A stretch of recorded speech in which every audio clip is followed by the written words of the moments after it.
Hey YouTubers, this is my coat rack, and as you can see, it is quite full. I bought this from a box store just for a temporary basis. It's got 6 posts on it, and there's just not enough here. I'm going to make something better out of a free pallet. So I was online and I was looking at coat racks, and I thought, well, why can't I just make one out of a pallet? So looking at the ones online, costing anywhere from over $100. Well, let's take a look at this one that I can make out of a pallet.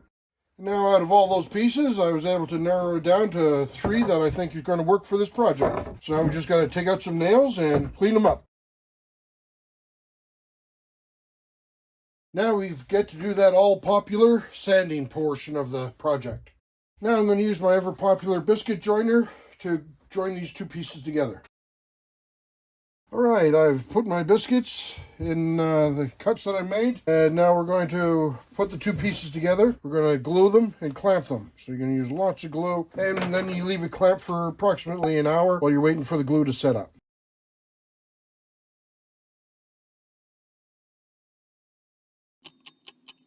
So this is the rack that was on the wall. I've taken it off, and I want to remove these hooks and put them on this bigger board because of the larger space. So I'm going to do that now.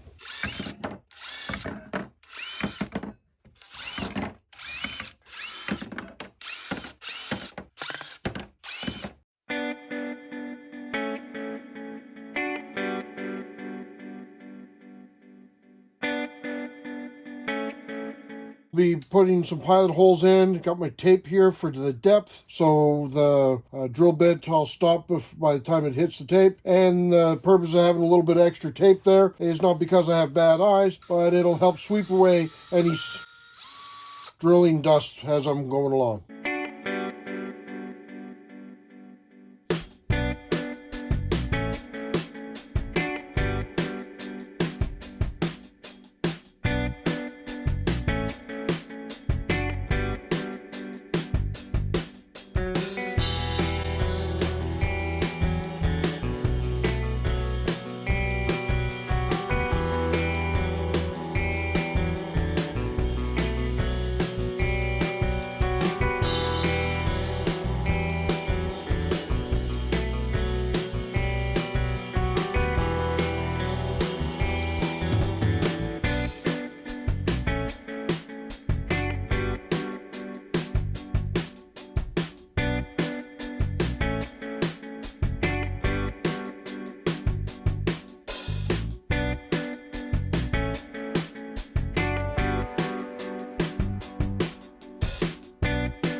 Hours later. Well, now it's installed and ready for coats. So if you liked what you've seen, give us a big thumbs up, and we'll see you in the next video. Cheers.